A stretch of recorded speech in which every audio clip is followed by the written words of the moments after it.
Vamos para mais um episódio do Pai de Craque.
E hoje aqui com vocês, Du, obrigado pela vinda, por agradecer aí você perder esse tempinho aí com a gente para fazer esse bate-papo. Hoje aqui com o Eduardo Goto.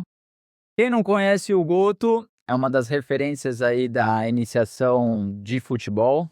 Então a molecada toda aí tem as escolinhas Goto, super tradicional. E a partir do ano passado, né, finalzinho do ano passado, ele pegou de novo a camisa do Nacional, aí para a parte do futebol competitivo nacional, uma das principais camisas aqui de São Paulo, time de base importante, revelou já grandes jogadores. Há 30 anos atrás eu joguei no Nacional, no salão, tava meio parado, meio quieto, e esse ano o Nacional voltou a disputar as competições na iniciação e através do Goto. E é isso, Dudu. Bem-vindo. Vamos bater um papo, vamos falar aqui um pouco o que você sofre como coordenador disso. Antes de mais nada, viu o jogo da seleção ontem? Vi sim. O que você tá achando da Copa? Cara, eu tô gostando bastante. Tem vários jogos bem aleatórios que estão surpreendendo, né? Times jogando que a gente nunca teve a oportunidade de acompanhar. Que eu até achei que fossem uns joguinhos bem ruins, muito pelo contrário, estão surpreendendo. Seleções cada vez mais fortes. Não tem mais time bom no O futebol. que você achou desse negócio de mais times na Copa? Cara, no começo eu achei que fosse só pra ganhar mais dinheiro, né?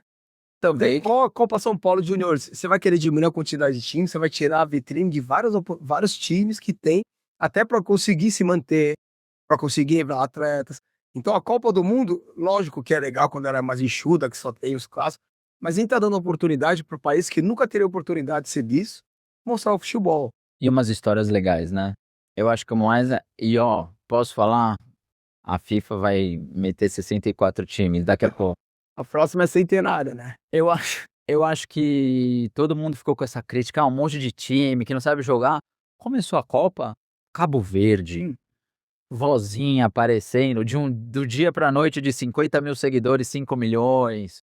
Pô, imagina, é 15 já, é. O Curaçao fazendo gol, tomando 7-1 e comemorando. E aí o que eu imagino, assim, a população desses países. Porque aqui a gente tava meio assim, hoje a gravação é depois do jogo da Escócia, então a gente tá feliz hoje. Porque estavam meio a galera meio desanimado, ninguém falando muito de Copa, essa briga idiota que tem no país política. E aí até o futebol tá sendo influenciado. E a Copa eu achei que engrenou com esses 48 times. Ah, certeza. Tá bem legal de acompanhar. E aí também dá oportunidade para aqueles times que ainda não conseguiram engrenar na Copa, ficaram em terceiro, mas estão começando a evoluir, ter oportunidade de continuar jogando, né? Isso é legal. Tem time que só de classificar, eu acho que Cabo Verde vai classificar. Grande chance de classificar. Imagina, a primeira Copa, os caras irem pra segunda fase. E é uma seleção que nunca ia ter uma oportunidade de participar de uma... Eu li ontem uma matéria que o Vozinha já foi oferecido para algum time do Brasil. Caraca, É pro Ceará? Eu não li inteira, mas... Ah, imagina, Vozinha no Brasil, que louca. até 40? Mas vamos lá, Du, me conta. E aí, que loucura é essa tua vida? Me conta um pouquinho da história do Goto. E aí, no final, a gente vai arredondar e vamos falar do nosso grande objetivo aqui do Pod, que são os pais. Que é onde você tem trabalho. Mas o Goto surgiu quando? Cara, na verdade, assim, eu sempre trabalhei com futsal desde 2002, eu trabalhava no colégio. E em 2006 eu comecei a trabalhar na Vanguarda Laranja, uma tradicional escolinha também que já existia há um bom tempo lá em Perdizes. E eu comecei a trabalhar lá como professor, fui ganhando espaço, virei gerente, até virar sócio de lá.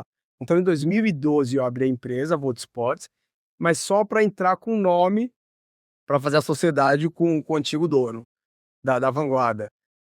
E aí em 2015 eu larguei tudo, fui trabalhar lá no Rio de Janeiro, lá em Niterói, na verdade, para trabalhar com crianças. E aí eu e minha esposa, a Kelly, a gente tomou isso como um objetivo de vida, uma meta de vida. Ajudar. Você é formado em quê? Educação Sou física? formado em educação física. Ela também? Ela é formada em pedagogia, então ela é professora até o Fundi 1. E aí a gente largou tudo, ela estava super bem empregada, uma baita escola tradicional de São Paulo, estava super bem também na escolinha. E aí a gente resolveu largar tudo para seguir um sonho de vida que era impactar crianças. A gente achava que através da ONG a gente ia conseguir impactar e mudar a vida de muitas pessoas. Foram 2 anos muito difíceis lá, financeiramente eu me arrebentei, mas de aprendizado foi a melhor decisão da minha vida. Quando eu voltei de lá em 2017, eu voltei meio perdido, continuei trabalhando Você era de São Paulo. eu era de São Paulo. A gente largou tudo. E foi dar esse tiro no Rio. Cara, na hora que o presidente da ONG me fez a proposta, eu nem pensei na parte financeira. Imagina que eu saí daqui ganhando X para ganhar lá 1/3 do X e o meu custo de vida dobrou. Então, assim, financeiramente eu me arrebentei. Mas foi lá que eu me aproximei mais de Deus, comecei a desenvolver meu lado mais espiritual e principalmente comecei a me desenvolver como ser humano. E aí, quando a gente voltou para cá, um amigo meu me fez uma proposta, falou: Du, vamos abrir uma assessoria esportiva para condomínio? Eu falei: vamos. E aí eu comecei a entender que eu ia ter que trabalhar pra caramba pra entrar na casa dos outros. E aí, quando você entra na casa dos outros, eles meio que querem que você siga a regra deles. E eu falei: cara, não é o que eu quero. Tive uma oportunidade de alugar uma quadra por um preço bem acessível.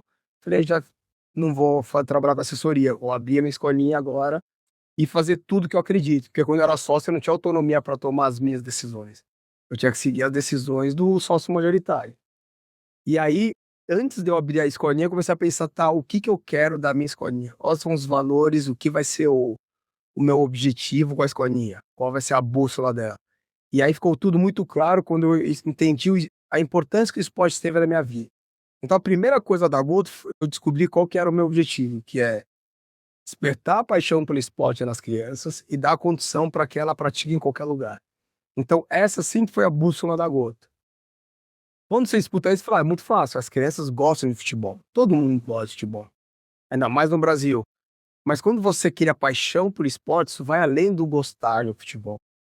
E aí, quando você fala assim, eu quero dar condição para ela jogar em qualquer lugar, quantas crianças você conhece que, na hora que os amigos vão jogar bola, ela que não tem tanta intimidade com a bola, ela se retrai, Vira goleiro. vira goleiro, ou então some, ou no recreio da escola dá dor de barriga, dá dor de cabeça, porque não quer se expor. Então, quando a gente fala que eu quero que ela jogue em qualquer lugar, é pegar essa criança que nunca teve a oportunidade de jogar e nunca teve intimidade de jogar, dar confiança suficiente para ela, nesse momento de vulnerabilidade, ela conseguir se expor e jogar em qualquer lugar. A gente parar de pensar um pouco só no competitivo. Isso. Não tinha nada a ver competitivo. Sempre que eu vendia algo outro, eu falei: eu não quero competitivo, principalmente no começo.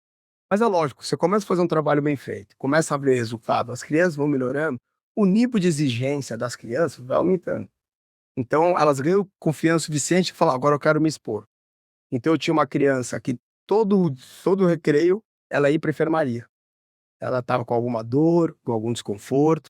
Na verdade, ela estava se escondendo, porque todos os amigos iam jogar bola, ela não sabia, e ela preferia ir para enfermaria do que ficar se expondo lá. E aí é zoado, sofre bullying, não tem jeito. Você tá falando, desculpa te cortar, Não, que é isso. um negócio que é nosso, dá pra ver aqui o brilho no teu olhar falando do teu negócio. Eu tô aqui, caraca, que animal. Eu tô aqui na minha cabeça, quantas pessoas você já mudou? Você tem ideia disso? Quantos pais você já fez? Eu sou um dos exemplos, pelas situações que a gente pode até comentar aqui depois, mas você tem noção o quanto você impacta na família, em outras famílias? Porque aqui eu tô vendo a tua vibração. Não, porque eu fui lá pro Rio, cara, me ferrei no Rio, mas, cara, tava lá, aprendendo. Aí eu trouxe pra cá, porra, parabéns. Valeu, valeu. Não é fácil. E é, na verdade, assim, não é que eu quero ser pretensioso. A gente sabe que o professor ele tem uma influência muito grande em cima das crianças, todos os professores, independente da área, mas o professor de futebol, a criança não tá lá para obrigar, ela tá lá porque ela quer, que ela gosta. Então tudo que a gente fala, uma coisa que eu sempre falo quando eu vou contratar alguém, o professor ele tem que ter a responsabilidade que ele tem. Assim como a gente pode influenciar para o bem, a gente pode influenciar para o mal. Uma palavra errada no momento errado pode traumatizar uma criança a praticar esporte. Isso daí para mim é imperdoável. Assim como uma palavra certa no momento certo, eu posso mudar a vida daquela criança para o bem. Então, assim, o esporte na minha vida, qual que foi a importância? Eu sempre fui muito tímido. Eu sempre fui mega inseguro. Mas na quadra era o meu lugar. Você jogava bola. Eu jogava bola. Eu sempre joguei bola, tive algumas oportunidades de jogar, participar do campeonato no Japão, eu acabei não indo, estava inseguro. A parte da insegurança ainda sempre foi muito forte. Tive a oportunidade de jogar no Juventus, fiz teste lá, passei, não continuei. Isso aí estamos falando de quantos anos? Isso aí já estava com 17 anos. Como eram com seus pais com isso? Cara, meus pais sempre foram muito maravilhosos com isso, cara. Nunca meteram pressão em mim, nunca cobraram nada, muito pelo contrário. Eu lembro que quando eu fui chamado para a seleção do clube para jogar no Japão, tava tendo um campeonato interno, isso foi legal.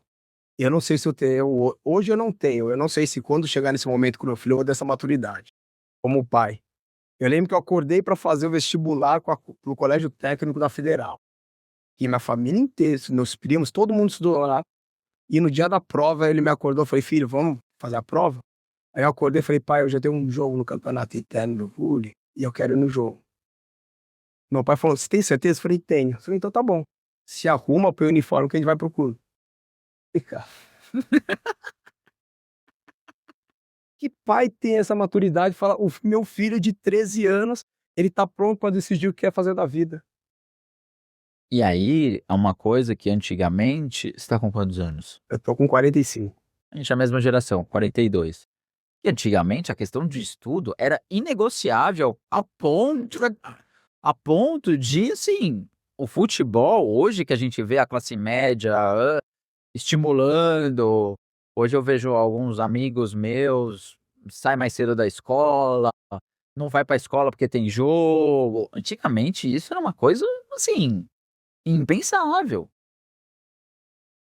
Eu joguei na Eurosport, que era um grande patrocinador na época. Imagina, com acho que 12 anos, a gente recebia em dólar.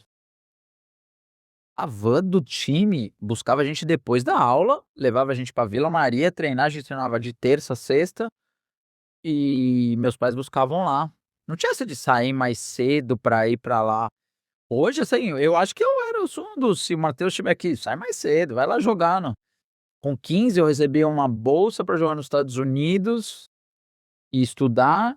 Minha mãe falou que era um sequestro. Olha a pegada, eu até brigo até hoje com ela. Uma coisa que eu mais quero, se o Matheus tiver oportunidade, vai, eu corro no avião. Mas isso é muito, mudou muita coisa, né? E essa maturidade dele, que ele teve comigo, fez com que eu seguisse nessa vida.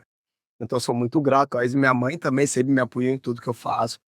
Então, com relação aos meus pais, eles sempre me apoiaram e sempre confiaram muito no que os filhos queriam, né? Não só eu. Então, assim, imagina que todos os meus primos passaram em faculdade, passaram na USP. Menos eu, meu irmão, minha mãe, minha irmã e um outro primo meu. Vocês são em 3. Somos em 3. E aí eu brinco que eu sou formado em educação física, meu irmão em turismo e minha irmã em teatro. Minha irmã finge que trabalha, meu irmão viaja no trabalho e eu brinco no trabalho. Meus pais são lascados.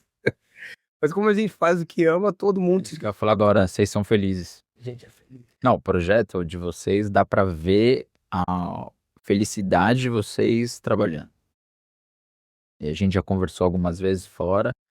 Teve um jogo agora em Lorena, e era uma transição, acabou o jogo de uma categoria e um pai começou na tua orelha e eu tava do lado ouvindo e você com uma calma.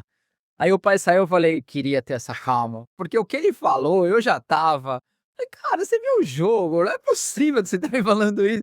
E você olhou pra mim e falou, eu tenho que aguentar. Eu falei, isso mesmo. Eu falei assim, cara, parabéns por essa calma, porque eu não sei se eu estaria preparado pra isso. É incrível. Eu penso muito no exemplo que eu tô dando pras crianças, Então, se eu me exalto, as crianças vão se exaltar.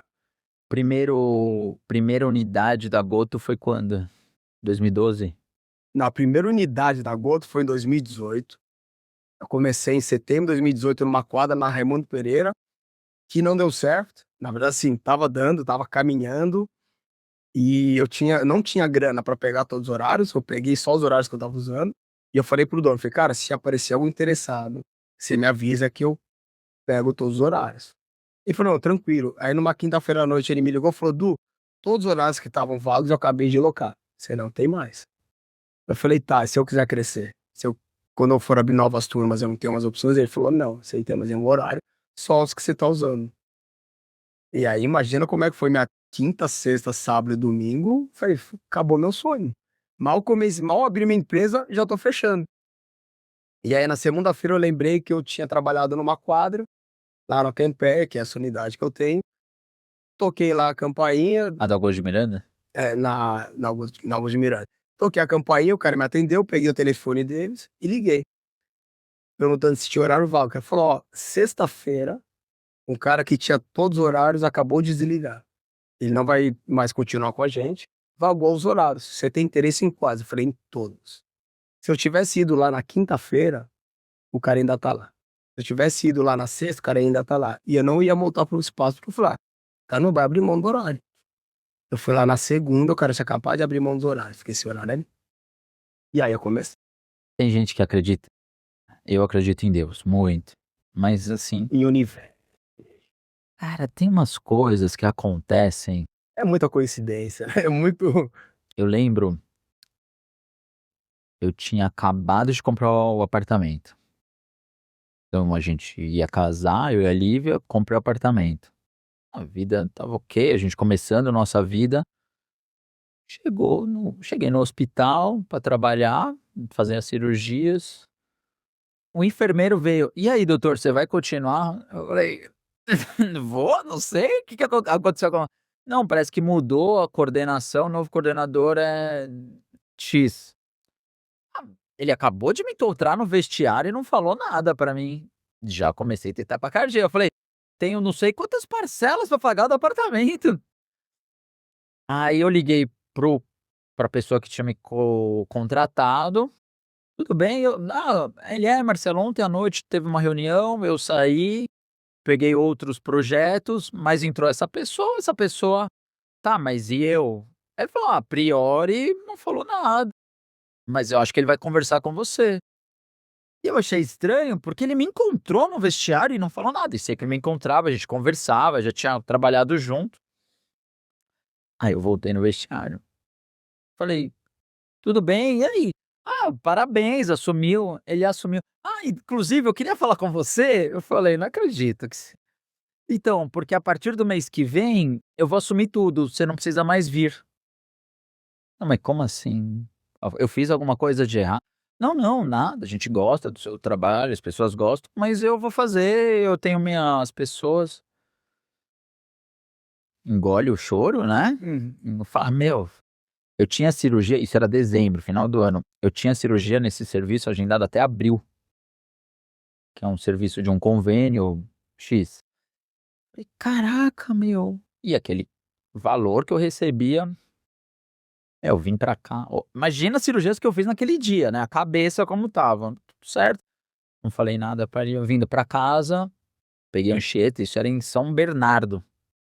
Pego a Anchieta, e agora? Berrou. Pá, pá.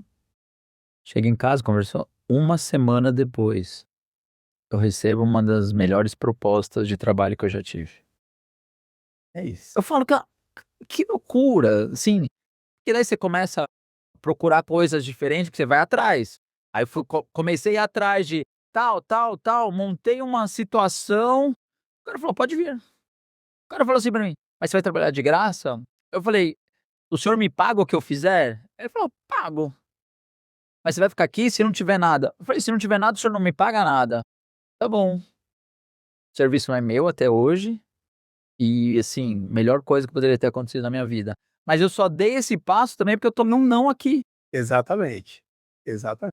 E uma coisa que eu aprendi na minha escola é assim, sempre que eu passo pro pior momento de perder horário, de perder locação, vai acontecer alguma coisa boa. Mas só vai acontecer porque eu tô me mexendo também. Não é assim, aconteceu uma meleca na minha vida, eu vou ficar parado esperando eu cair do céu. Não, eu vou me mexer. E eu lembro que quando eu fui começar na Augusto de Miranda, antes de ir pra lá, eu já mapeei todos os condomínios da região, todos. Peguei o contato de todos os zeladores, e aí eu colocava cada código para um prédio, falou, ó, cada aluno que vier através da sua indicação, eu vou dar uma bonificação para você. E eu imprimi 5.000 panfletos, e aí quando eu cheguei na quadra com 5.000 panfletos, eu entrei na quadra, tinham 2 professores sentados. Os caras olharam para mim e falou: "Quem é você?" Eu falei: "Sou Eduardo, da cadeia de local espaço, prazer." Aí eles falaram para mim: "Você acha que você vai conseguir abrir turma aqui? O bairro parece ser legal, mas é muito difícil abrir turma aqui." E eles sentados no sofá, 9 horas da manhã. Eu saí entregar panfleto, panfletei. Outros quando cheguei 2h30 da tarde, os mesmos 2 estão no mesmo lugar, sentados no sofá. Eram professores seus Não, do lugar. que ia alugar o meu espaço também. Falei: "Isso tá muito claro. Por isso que é tão difícil abrir turma aqui. Você tá esperando cair, e eu não vou esperar." E aí fui panfletar. Mas a vida é assim. Sim. É assim que você fala: "É a minha empresa, eu vou esperar outros irem." Não, faz acontecer. Mas as pessoas só olham o teu sucesso. Porra, esse é o que ouvi uma vez uma médica falando: "Nossa, eu queria ter o seu volume cirúrgico." Aí, também acho legal o meu volume cirúrgico, mas você faria o que eu fiz? Ah, tá. Você pagaria o preço pra isso? É que nem eu tô nessa moda aí, modinha de triatlon, Ironman. Eu acho que a prova é difícil sim, mas ela é o menor dos problemas. A preparação é uma coisa maluca. Quando o cara se preparou tanto, ele vai chegar, ele vai fazer, não é uma prova fácil, com certeza não, mas a preparação, que a gente conversou agora antes aqui, Cristiano Ronaldo, fenômeno. Ele fala muito isso, ele fala isso, Cristiano Ronaldo, rico, carro, não é? As pessoas pagariam o preço que eu paguei? Duvido. E é isso. E aí a gente vê muita gente hoje reclamando, questionando: "Ah, mas é tudo difícil, é não sei o quê." Cara, acordou cedo, foi pro pau, mas vai chegar. Talvez não vai chegar no momento que você queira, mas vai chegar. É isso. E nunca é no nosso momento, tá? É sempre no momento que tem que ser, que não é a gente que rege. E acho que é aí que a gente se estressa muito. Quando a gente Porque é aquela ansiedade, né, aquela ansiedade, aquela expectativa. Eu acho que a gente tem que começar a curtir a preparação. a caminhada, que é a maior parte que você vai ficar é na Enquanto o ser humano começar a aprender a curtir a preparação, a caminhada, pô, vai chegar no objetivo, você vai ser feliz? Cara, mas aqui foi muito legal. Vai ter dia bom, vai ter dia ruim. Eu brinco que às vezes eu vou treinar, eu vou nadar, a piscina dá pé pra mim, eu falo que eu vou morrer afogado. Um treino de nossa, uma porcaria o treino, mas eu treinei.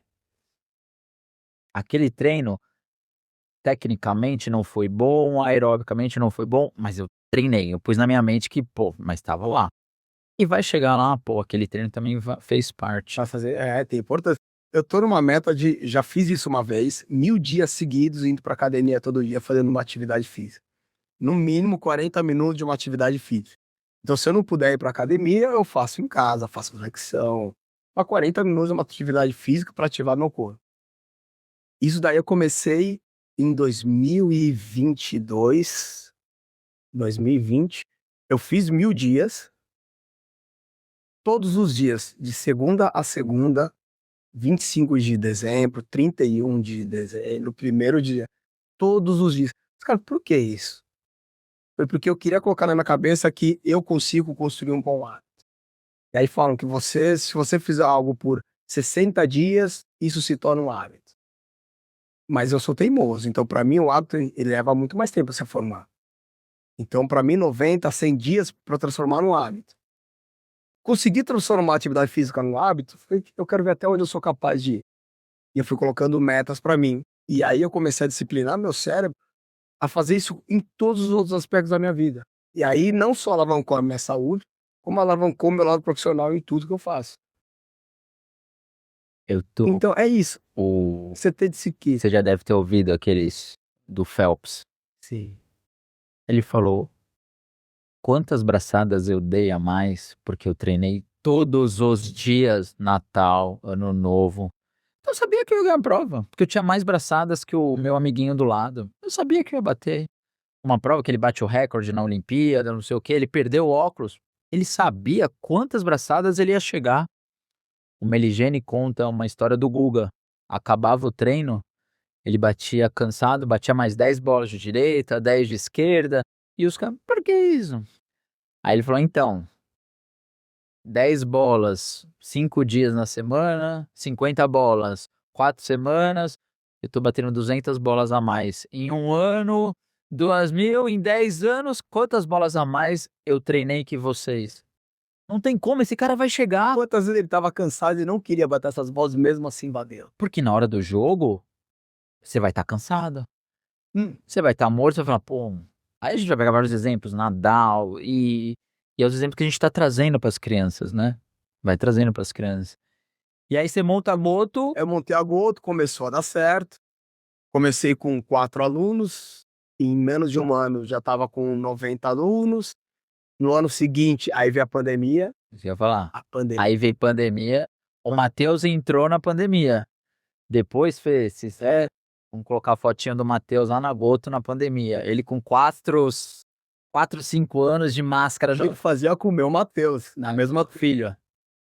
E aí, na pandemia, eu tive que me reinventar, a gente começou a fazer umas aulas online. Lógico que nada, futebol online não funciona, né? Mas teve que se virar. Todo mundo teve que se virar. E os pais da Voto, eles foram muito legais nessa época. Porque eles entenderam as dificuldades que o mundo inteiro estava passando. E tinha pai que começou a trabalhar home office. Falou, Du, eu vou continuar pagando integral, porque a minha renda não diminuiu. Eu tô trabalhando home office, tô recebendo normal. E eu faço questão de pagar integral pra você, que você tá passando dificuldade. Eu falei, cara, olha que sensacional. Mas tudo isso pelo relacionamento que eu sempre criei com os pais, né? E aí veio a pandemia. Em agosto, quando começou a liberar para times de futebol, eu me enquadrei nisso e montei um protocolo. E aí eu tive que contratar mais professores.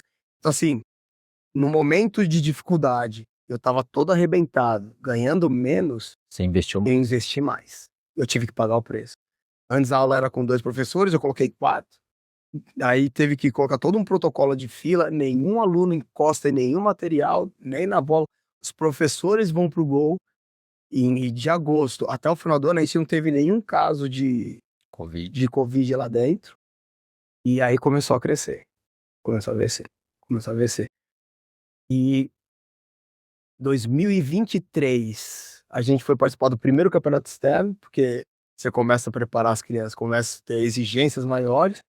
E eu sabia que era um mundo sem volta. E aí os que tinham mais condições, os mais capacitados, a gente começava a perder para outros clubes porque queria algo mais competitivo ainda. E aí veio a ideia, junto com o Nacional, de resgatar a camisa do Nacional e abrir e federar os atletas e participar do Campeonato Paulista. E aí esse sonho começou ano passado, em setembro. A gente já tinha tudo meio que estruturado, mas aí foi a mesma coisa quando eu abri a escolinha. Eu falei, tá bom, eu quero ir pro competitivo. Eu tenho condição, agora eu tenho a camisa do Nacional para isso. Mas eu vou levar a metodologia da Goto. Então, os princípios e valores que regem a Goto vai ter que ser os mesmos que vão reger o Nacional no competitivo. Ah, mas no competitivo as coisas são diferentes, o trato com os pais são diferentes. Ele pode até ser lá fora. Mas aqui no Nacional vai ser igual. Mas é diferente porque as pessoas estão começando a aceitar coisas erradas. Exato, porque o errar virou normal. Para mim não tem cabimento. Até vai ser um dos nossos convidados aqui, ele sabe de quem que eu vou falar agora. O filho dele tá jogando no Federado Série A. E às vezes eu vejo o jogo deles. Não tem cabimento. Tem alguns jogos que o menino não entra. Ou entra 30 segundos. Não precisa disso. O técnico não conversar com as crianças. Uma criança errar, o técnico dá um esporro assim de... Às vezes pode dar o esporro, pode dar bronca, mas você pode acolher também. A gente tá falando de crianças de 7, 8, 9, 10 anos. A gente viu o Fernando Diniz há 1 ano, 2 anos atrás dar um esporro no Tietê, jogador profissional, adulto, que já passou por muitas coisas, que acabou a relação ali e eram 2 pessoas que vieram desde o Audax, crescendo. Imagina isso numa criança de 7, 8, 10 anos. Então, e os pais estão aceitando isso, as federações estão aceitando isso, os coordenadores, os técnicos, tá todo mundo achando normal isso. E aí que vem a minha grande luta. Tem clubes grandes que proíbem os pais de assistir, porque sabe o mal que isso faz para a criança. Mas a gente fazendo isso, a gente não está tratando o problema. A gente está pegando o sintoma, você que é médico, está pegando o sintoma e dando analgésico para esse sintoma. O objetivo desse pod basicamente é esse, Hum. né, que nem a gente estava conversando antes.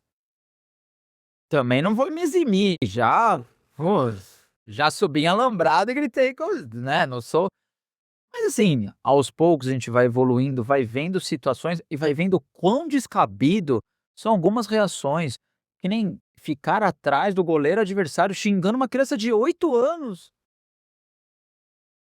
E às vezes, porque o jogo da não, é jogo em clube grande, classe média alta. Eu falo assim, polícia. Então, meu objetivo é que convidar pais, coordenadores, técnicos, federações, jogadores, as crianças também vão participar aqui, para ver o que. Óbvio que a gente é muito pequenininho, mas se 1, 2, 3 pessoas ouvirem e começarem a se remodelar, entenderem o bem que nós podemos fazer para essas crianças, vai ajudar demais. A gente não consegue mudar o mundo, mas o pequeno mundo que a gente muda tem um valor gigantesco e vai reverberando, cara. Eu tô aí, comecei esse ano bem de verdade os meus treinamentos. E aí meu dia é muito maluco, eu acordo muito cedo, eu durmo pouco, acordo muito cedo, então eu tô indo treinar 5h30. Algumas poucas pessoas que me seguem, "Porra, doutor, que pique é esse? Você me incentiva", aí não sei o quê. Algumas poucas mensagens que eu recebo me faz também tão bem, e até aquela obrigação de eu tenho que estar lá, porque aquela pessoa vai me ver e vai treinar. Ontem no prédio estava um frio e 5h30 eu nadei. E aí um dos moradores lá falou: "Marcelo, eu desci aqui, olhei pra academia, eu não ia treinar.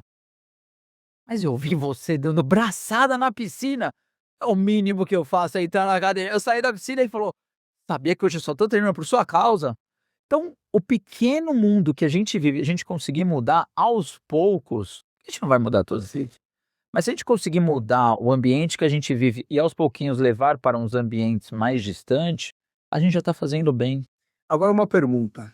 Eu sei que você que é o entrevistador aqui, mas quando você começou esses treinos e começou a postar isso, teve pessoas conhecidas te zoando? E isso O que você pensa? Você acha que você é um cara, é incrível. influencer? É incrível. As pessoas próximas a você não te estimulam, ficam na brincadeira e no fundinho ficam torcendo pra você se ferrar. E pessoas que assim, caraca, aquela pessoa, tem pessoas que veem: "Caraca, que animal, que legal, continua assim, eu tô vendo a tua competição". E aí eu olho assim, as pessoas que estão próximas comigo, não põe, gente, não custa nada apertar no coraçãozinho, ver, dar uma opinião, às vezes pode até dar uma opinião construtiva, compartilhar, seguir o canal. É o contrário, né? Às vezes aquela pessoa vai fazer a unha com a inimiga do outro lado da cidade, mas não faz com a familiar que mora perto. Mas é o ser humano isso. E é que é muito mais fácil você fazer o outro parar de se movimentar do que você se movimentar também. É muito mais fácil você frear a evolução do outro do que você querer evoluir. Porque o outro famoso, o outro que tá se dando bem longe, não tem. Agora, pô, meu amiguinho do lado tá voando, então vamos torcer pra ele se danar? E isso eu fico E muito. fica todo mundo no mesmo lugar. E quem tá no meu meio sabe, eu compartilho, eu curto, eu falo, eu acho que tá fazendo isso, eu dou opinião porque eu sou chato. E eu fico apertando o coração, cara, não custa nada apertar um coração. E até a pessoa que tá fazendo, pô, que legal, estão vendo, estimula você a criar coisas, E não necessariamente só no meio digital, mas na vida mesmo profissional. Quantas vezes, às vezes, você precisou de uma ajuda e você foi pedir pra pessoa próxima, você: "Ah, não posso". E: "Pô, mas o que que ele tá fazendo?". "Nada". Mas aí isso também aí isso a gente tem que levar pra terapia. E às vezes as pessoas mais próximas que você ajuda, não dão o retorno que você espera. As que você mais ajuda são as mais iradas. É, eu sei. É, a minha terapia não tá em dia, mas deveria estar. Mas isso acontece demais.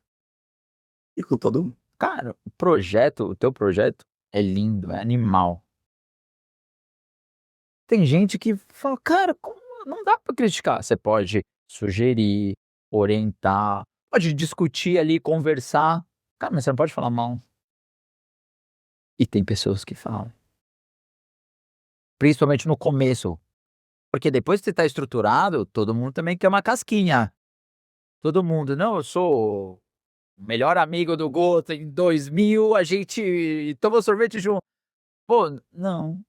Quando eu estava ali na pegada, na caminhada, quem se juntou comigo?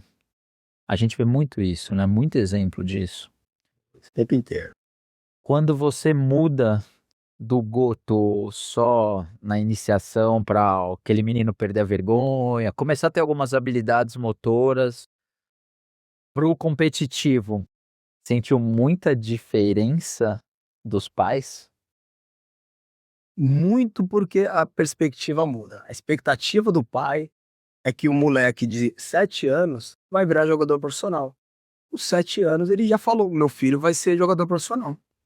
E coloca uma expectativa no menino, uma exigência. E você não concorda comigo que as pessoas estão gerando umas expectativas muito fora da realidade? Na verdade, assim, quando você trabalha com futebol, que é uma paixão, já é difícil. Quem não assistiu o jogo do Brasil e Escócia e começou a dar pitaco no que Não, Copa do Mundo assim, Copa do Mundo, a gente acha que a gente manja mais que o Ancelotti, que qualquer um. todo mundo de ser técnico. Todo mundo, eu faria diferente. Tudo bem, mas ah, Ah, você não estudou você não pagou o preço pra estar lá no eu vou de vez em quando eu me arrisco, aí eu brinco, monto uns times aí pra levar a molecada pra jogar. Eu sou médico, joguei bola ali, e gosto muito de futebol, estudo. Tenho até uma vontade de fazer ali o curso da CBF, talvez eu me arrisque, talvez. Mas assim, a gente põe, cara, vem paz falar comigo, não é possível, você não viu o mesmo jogo que eu. Fala, isso que é um campeonatinho de 2, 3 dias, que é pra molecada brincar. Então o pessoal gera uma expectativa que eu falo assim, e aí põe na cabeça da criança. é isso. E na verdade, assim, na Goto, eu sempre fui muito próximo dos pais. Eu sempre tive um contato muito íntimo com os pais da Goto. Então, quando a gente começou, antes de ir para o campeonato externo, a gente fez um campeonato interno, que é a Copa Goto. Todo ano tem, a gente está indo para a sexta edição. E mesmo na Copa Goto, que é o campeonato interno, que seu filho está jogando com crianças que ele conhece, você está indo com famílias que você conhece, eu já vi pai ficando atrás do gol, falando mal do goleiro para prejudicar o goleiro e o filho dele fazer gol. E eu não presenciei isso, porque se eu presenciei, na hora eu corto. Na hora eu colo isso. Eu vou contar uma história pra você, triste. Então, eu jogava federado, então eu não podia jogar o campeonato da escola, pela escola. Mas o campeonatinho da escola, o interno, o intersalas, eu jogava e no colégio que eu estudei no Pentágono. Então tinha o Fraldinhas, que era o campeonato animal. Então era de fim de semana, pais eram técnico, misturava. Eu sempre jogava na série de cima, então eu nunca era campeão, eu ganhava melhor jogador e meu time era o que eu e X. E tinha muito aquela: "Ah, o metido, não joga com os meninos". É porque era uma outra vida, eu jogava não podia jogar com a molecada. Teve um jogo que uma mãe bateu no meu irmão. Acabou esse campeonato por causa disso. Eu pelo Palmeiras indo no Hebraica jogar, minha mãe não tinha celular naquela época, meu pai, minha mãe na delegacia fazendo corpo de delito, porque uma mulher, uma mãe que não gostava de mim naquela situação, porque bateu no meu irmão. Imagina o quiprocó que foi acabar o campeonato de intersalas. Eu falei: "Gente", ali a gente tinha o quê? 9, 10, 8, 12 anos, sei lá.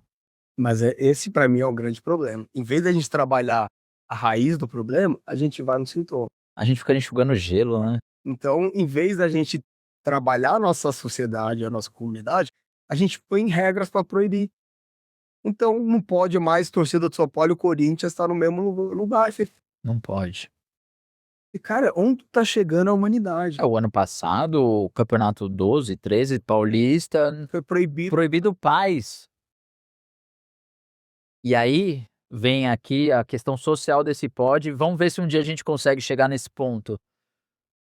O que nós, pais, coordenadores, federações, técnicos, podemos fazer para melhorar? A gente não tá querendo que não tenha competitividade, existe a rivalidade, mas o respeito e a convivência de seres humanos.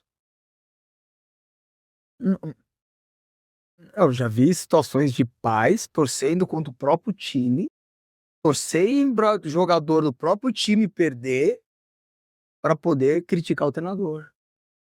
Essa situação é bizarra, é bizarra. Infelizmente, não é um caso isolado.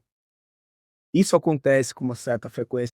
Sempre aconteceu, sempre teve esse má conduta dos pais, mas antigamente não tinha tanta visibilidade, né? Quem via era quem estava no É estádio. porque antigamente também, então, era muito interno. Hoje em dia, Só que a repercussão de hoje é muito grande. e- E esses, e esses, e esses exemplos proliferam. Você tem alguma sugestão? cara, a única que é possível, educar. A gente tem que educar não só os atletas. Quando eu comecei o projeto, eu fiz a reunião com os pais. Falei, cara, assim como eu vou cobrar a educação das crianças e dos treinadores, eu vou cobrar dos pais, eu vou cobrar a postura dos pais. Então, a criança, o que ela vai jogar dentro da quadra, não é só o que ela treinou, não é só a parte tática, a parte técnica, não é só a relação com o treinador, é a relação com os pais.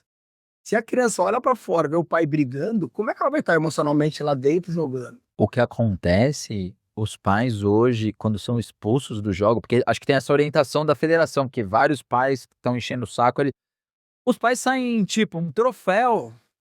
Acha legal. Muitos pais, agora falando do nacional, quando são expulsos, eles ficam chateados. Muitas vezes, e eu até entendo a arbitragem estar sendo mais rigorosa nisso, é porque ano passado descambou, eles estão expulsando por qualquer coisa. E aí também já acho errado, porque não está trabalhando com a educação. Então, E aí o ambiente acaba ficando ainda pior. mais justo. Mas você acha que não tem que todo mundo dar uma diminuída na energia? Porque eu vejo os pais, e eu não tô aqui criticando os pais, assim, não é o meu, não é o meu objetivo aqui. Até porque também somos pais, né? Fazer esse é o último jogo, o Matheus falou, porque o Matheus já me olha. Eu diminuí até questões assim, eu tento ver mais o jogo, tal, às vezes dá mas assim, estão reclamando de tudo, do lateral. E a gente não se coloca às vezes no lugar do juiz. Pô, o cara chegou lá, saiu de casa às 6 da manhã, tá lá no sub 7, 8, 9, 10. Putz, e às vezes ele vai errar. Às vezes num ginásio que não tem iluminação correta, você não consegue ver Não, e às vezes o futebol cada vez mais físico, mais rápido, mais dinâmico. Às vezes não é a melhor qualidade, às vezes o juiz ali, o árbitro, é um bico na vida dele, ele tem outra profissão, não vive só disso. E a gente tá exigindo, assim, uma perfeição deles. Você exige isso contigo no teu trabalho? você tá sempre atuando na alta performance onde você Você não erra. E aí o juiz errou um lateral que ele não enxergou, aí começa um aí o juiz expulso. "Ah, é porque eu só reclamei". Às vezes existe o exagero do juiz, mas algum dos lados dos juízes, da federação, dos técnicos, a gente precisa diminuir a energia. total. Eu vindo pra cá, eu acabei de ver uma resposta, um filho escrevendo na internet: "Ah, é que esse Neymar não tem compromisso, ele só vive lesionado, e vou torcer para o Vini Júnior fazer o gol da final e se lesionei e não jogar, e não sei o quê". Aí o pai dele respondeu pra ele: "Filho, o Neymar tem quase 40 anos. Ele já conquistou tudo o que ele queria na vida, ou quase tudo que ele conquistou na tua vida. Você que me chama atenção, porque você não tem compromisso comigo, que eu estou pagando o seu terceiro ano de cursinho. Você já foi mandado embora de inúmeros trabalhos por chegar atrasado, dar atestado que ficou bebendo com teus amigos. Eu ficaria muito orgulhoso de você e feliz se você tivesse o compromisso com você que você tem de criticar o Neymar, que já tem tudo que ele tem". É isso. É o cara reclamar do lateral, do escanteio. E, pô, será que no trabalho dele ele tá entregando esses 1000%, não é nem 100%? E a energia, e aí descamba, porque a gente tá falando de ser humano, de uma torcida, de uma outra, cada um tem sua história, tua dificuldade de estar ali, de acordei cedo, não acordei. O juiz a gente também não sabe se dormiu, mas eu acho, a minha, tanto que é o nome do nosso pod Pai de Craque, eu acho a gente começando com os pais. A Cara, gente começa a facilitar esse jogo. total. O pai tem que entender que a função dele É torcer. é motivar o seu filho, é torcer pelo seu filho, é ser o suporte do seu filho, cara. O seu filho, ele vai errar, o seu filho vai perder jogo porque ele errou, ele vai falhar, e isso faz parte. Graças a Deus, é no jogo, porque na vida é muito pior, a frustração é muito. É isso que eu ia falar, a gente tá falando de um jogo de futsal. E você vai ter, no outro fim de semana, uma outra oportunidade para poder recuperar seu eu e acertar. E quando esse menino for um adulto, uma profissão que ele não pode errar ou que o erro pode trazer consequências muito graves, o quanto nessa idade ele foi ali amassado, amassado, ele vai levar esse trauma lá pra frente. É exatamente isso. E aí, assim, eu sei que a gente, mais uma vez, além do futebol ser a paixão, e muitas vezes o pai, frustrado por não ter virado atleta, espelha no filho um desejo dele e cobra do filho um comprometimento que ele quer que o filho tenha, e às vezes nem sei se a criança realmente quer tudo isso. E hoje o futebol, o comércio o futebol virou Ah, tudo que entra muito dinheiro, muito dinheiro. Só que a gente esquece que isso é o 0,000 e põe zero até a gente chegar em 1. hum, Porque a gente nunca fala aqui muito da dificuldade do jogador de várzea, do jogador da série B, da série C, jogador da Série A, do paulista, do Campeonato Paulista. Muitos que jogaram a série A do Campeonato Paulista, eles jogam 3 meses, eles não têm um contrato do ano inteiro. acaba o primeiro semestre, acabou.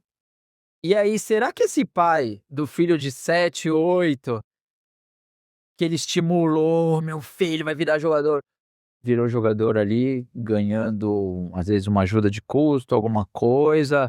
Era isso que ele queria para o filho? E será que é com 7 anos que ele vai ser forjado a ser jogador? Será? Quantos atletas são campeões da Copa São Paulo Juniores e não vinga? E quantas histórias a gente ouve que o cara que virou era o terceiro reserva. O pai tem que entender que não são atletas de 7 anos, de 10 anos, são crianças de 7 anos, de 10 anos. Não tem uma estrutura emocional. A parte cognitiva dela não está completamente formada. A gente não pode colocar uma exigência, até porque se ele lembrar quando ele era criança, se essas cobranças que ele deve ter recebido ou da família, ou dele mesmo, ou de amigos, ou fizeram bem ou mal para a vida dele. Naquele momento, quando você tá jogando, tem alguém gritando com você, o que era para ser sua estrutura, tá gritando, tá brigando com o juiz. Você acha que o ambiente que você tá criando dentro do ginásio vai fazer com que ele treine melhor, com que ele jogue melhor, com que o desempenho dele cresça? Não tem, cara. Ninguém gosta de jogar com alguém xingando. Por mais que não esteja te xingando, o ambiente hostil lá dentro Transforma um jogo horroroso pra todos, cara. Aí eu falo, essa energia tá muito elevada. E tá aí, se você pega essa energia e vai pra parte motivacional, em vez de você xingar o adversário, torça pro seu filho, cara. Do outro lado tem um filho de alguém que tá jogando. Não são inimigos mortais que vai ver quem vai sobreviver. Não, cara. Foi um jogo a primeira rodada nossa. A técnica, tá todo mundo ali, a técnica estimula. O menino tomou um cartão amarelo, ela aplaudiu, vibrou. Isso é assustador. Isso não pode, Isso não pode. isso não pode. Até o momento que ela estava motivando os atletas, eu falei: "Cara, parabéns pela sua atitude". Quando eu vi ela aplaudindo, o moleque deu um carrinho, E tomou o o cartão. nosso sub-10 tomou 11 faltas. Isso daí não é sem querer. Isso daí não é: "Ai, foi coincidência". Isso daí foi premeditado, foi avisado, foi cobrado, foi orientado. E aí futsal não é pé na bola o tempo inteiro, não é ir atrás de não, cara. Os caras extrapolaram de um jeito assustador. Não, como o jogo das crianças hoje, muitos cartões amarelos. A gente tá perdendo a mão. Porque às vezes num jogo do Campeonato Brasileiro tem 4, 3, na Copa do Mundo a gente vê jogo com 0 cartões. Jogo de uma criança de 8, 9 anos com 10 cartões. Ah, o juiz exagerou. Tá bom, o juiz exagerou. Então vamos tirar. Mas vamos pô, os 10 ele exagerou. Tá tudo muito over, muito Mas isso é em tudo, né. A política, tudo. infelizmente, a sociedade pós-pandemia, eu tinha a ilusão de que a sociedade vai estar muito mais tranquila. Mas não, A gente vai estar mais compreensível, não tem mais compreensão para nada. A gente não quer mais entender o lado do outro. a gente não se importa mais com A isso. gente não se importa. Às vezes a gente não se importa com a pessoa que vive com a gente. A gente vive eu sou fodão, ai, desculpa o palavrão, eu sou bonzão. Mas espera aí, você vive numa sociedade, você vive numa família, você vive num grupo de amigos, você vive num grupo de trabalho. É louvável se preocupar com se as outras pessoas também estão bem. Agora imagina como seria chato o mundo se todo mundo pensasse igual. Se todo mundo seguisse o mesmo caminho, a mesma diretriz, a mesma ideologia política, não ia ter o certo mais, porque não ia ter mais o errado. Se eu não tiver um adversário, eu não tenho competição. As pessoas hoje não conseguem nem não ter senso crítico. E aquilo que a gente começou o nosso pod, o errado tá se tornando ok, aceitável. É normal a gente sair na rua e ficar inseguro de ser assaltado. Não, gente, isso não é normal. É normal você andar com o vidro do carro fechado, porque se você abrir, você vai ser assaltado.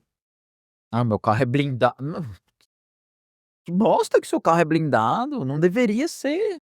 Entendo que seja, mas a gente tem que, de alguma forma, fazer coisas para não ter essa necessidade. E eu acho que a gente começando, pelo menos aqui, voltando ao nosso tema, a gente tem que proteger essas crianças. Cara, indo pro competitivo, eu enfrentei coisas que eu imaginei que eu fosse enfrentar, Mas tá demais? não na proporção. Tá demais? Você acha que tá assim? Porque você já esperava, assim, uma coisa ao goto, que é uma escolinha, que eu vou ter um nicho eu ia falar nicho de pacientes, não, nicho de clientes. Um nicho de clientes, você tá preparado, vai ter um que vai sair e tal, mas quando você vai para o competitivo, pô, eu vou sentir aqui, vai ter aquele que quer jogar 1 minuto a mais, nã-nã-nã, mas você achou a mais do que você tá recebendo? Eu achei a mais, mas ao mesmo tempo, tive a certeza que através da conversa esse a mais vira menos. A minha energia hoje só tá no que eu controlo. A gente foi jogar contra um time em Guarulhos, não sei se você estava eu não estava presente, porque eu tive que ficar, isso é um absurdo, né. Teve jogo da Goto e do Nacional ao mesmo tempo, no mesmo dia. E aí eu não pude ir para o Nacional, porque eu tive que ficar no jogo da Goto, porque ia ser contra um adversário que ano passado a gente teve problema de discussões, então eu falei: "Eu tenho que ficar nesse jogo, porque se der algum problema eu tenho que estar lá para resolver". E deu problema. meu atleta do sub-11 fez o gol. A história é longa, mas ano passado, contra esse mesmo time, ele se machucou, fatalidade de jogo, acontece. Mas, quando ele se machucou, ele ficou 3 meses afastado, não teve um acolhimento do time adversário. Então ele sofreu um carrinho, é nítido, porque pega a câmera, filma. O treinador adversário bate palma com o moleque, levanta o moleque deu o carrinho e tira com medo dele ser expulso, mas não repreende a atitude da criança. Ele não deu pra quebrar, eu não tô culpando a criança.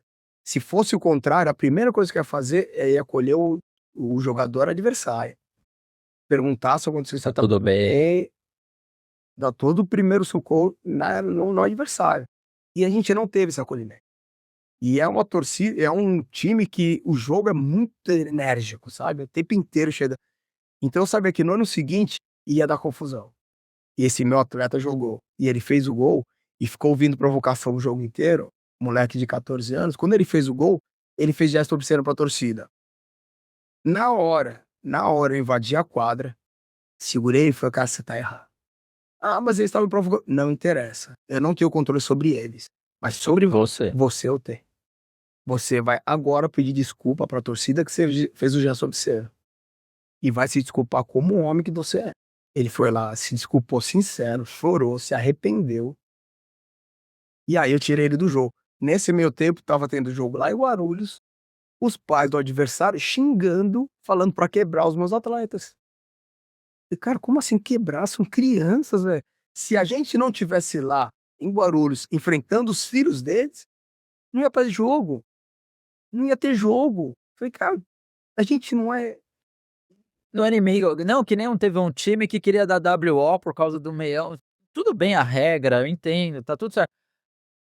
Mas a federação liberou, o outro time queria dar. Eu falei, gente, domingão, vocês vieram até aqui pra jogar, e porque o meião tem que ser cinza e não branco.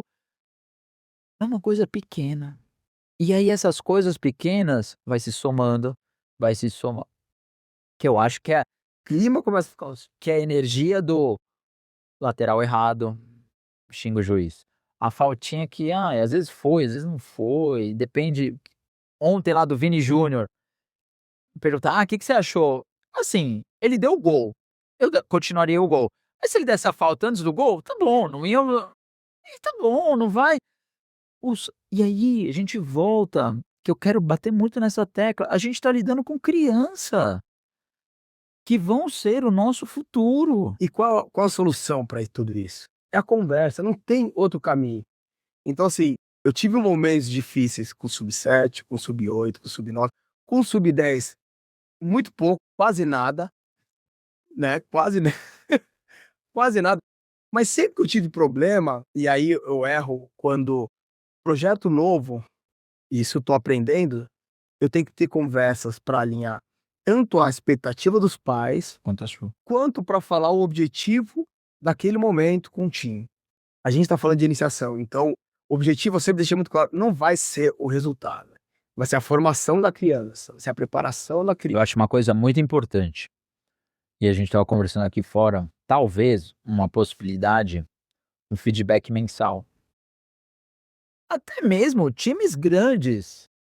Esse negócio que time grande, a gente tá falando de criança, a gente tá falando de pais, a gente tá falando de classes sociais diferentes, que às vezes a gente não pode ser ingênuo. Tem crianças que às vezes ela é a mudança de uma geração da família. Então é depositado, a gente sabe de história que está no meio, criança de 8, 9, 10 anos que já estão com contrato, com uma parceria, que às vezes aquela criança pode mudar uma geração toda de uma família. Então como é que está sendo o acolhimento desses pais? E se essa criança, que a mais provável não dê certo, como é que vai ser essa criança ali com 14, 15, 16? Como é que eu mando uma criança sair do estado dela para vir jogar no meu 7, no meu 8, traz a família, que o 9 eu dispenso? Tá sendo feito um trabalho com isso? A gente tem essa necessidade? O dinheiro é legal, o dinheiro é importante, todo mundo gosta de dinheiro, tá tudo certo. Mas assim, a qual preço? Quantas crianças e famílias talvez eu desestruturei, eu iludi para uma criança ter virado e nossa, eu vendi. Pô, mas não vou dar um exemplo que o Palmeiras agora é a base do para eu vender o Esteva, eu destruí "x" crianças, quantos sonhos que eu mandei vir para cá, e eu não dei o acolhimento. Porque você pode fazer um teste, você fala: "Vamos trazer e tal", mas você acolheu essas famílias? Ou você amarrou essa criança para ele não jogar em outro clube. A gente sabe que tem muito time grande da iniciação que põe os meninos para ficar treinando para não reforçar o outro. E você não deixa uma criança de 8, 9, 10 anos jogar. Ó, esse menino é bom, pro meu time não é tão bom, mas pro meu adversário ele vai ser muito bom. Então eu vou deixar ele aqui treinando. E aí tem várias situações. Primeiro assim, eu acredito que se a criança passou, é porque os treinadores viram um potencial e ela pode agregar para o time. Por isso que ela passou. Senão não teria passado no teste do clube. Se ela passou é porque ou ela tem condição ou ela tem potencial para estar lá. Se a pessoa entrou porque tem potencial, mas ainda não está pronta, mas o treinador sabe que dá para desenvolver e não desenvolve essa criança, lógico que tem 2 fatores aí: a criança querer correr atrás e pagar o preço para chegar lá e colocar o potencial dela para jogo, e também tem o treinador se acomodar com a situação e falar: "Ah, mas ela tá abaixo dos outros". Mas se ela tá abaixo, é sua função motivar essa criança e preparar essa criança para que ela seja pronta, Ou libera essa criança. ou libera essa criança. Mas eu não sou de desistir, eu não gosto de desistir. Então eu sempre acho que eu consigo influenciar essa pessoa para extrair o melhor dela. É lógico que não é todo mundo que eu vou conseguir fazer isso. Não é. Mas o que vale é a tentativa. É isso. E isso daí só vai acontecer se ela tiver minutagem de jogo. A tentativa e a conversa que você falou tanto aqui, a conversa franca. Eu já falei nos grupos, eu tô até mais fora, assim, não tô comentando, tão participativo quanto eu já fui, mas eu falo: "Gente, é o primeiro ano deles. Eles também estão aprendendo, eles vão errar, eles vão entender, o ano que vem vai ser melhor". Então, é a questão do uniforme, a gente pode conversar e sugerir, mas com uma energia mais tranquila. Porque as pessoas, assim, você vai levar pro lá no teu trabalho, lá na tua casa, você é perfeito, É o que você falou, você tá entregando seu 100%. Então, assim, vai acontecer, então a gente tem que ter, e tudo hoje gera a nossa vida baseado em expectativa. "Ah, porque o meu filho", cara, não é. Às vezes tem criança quanto mais alinhado tiver a expectativa da realidade, maior. menor. É, eu brinco, a Lívia fala, mas tem criança que eu brinco: "Essa aí não sabe andar". E eu vejo o pai, às vezes, se matando. Lívia do céu, posso falar ou não? Ou você fala? E assim, tá tudo certo torcer pro seu filho, querer o melhor pro seu filho.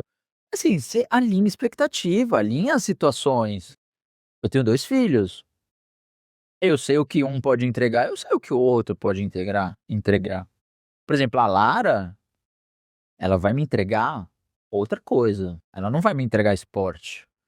Ela vai me entregar artes cênicas, essas coisas, ela vai pra essa área, e tá tudo certo. Cara, ela faz desenho que eu não caraca, como tu fez isso? Eu não consigo.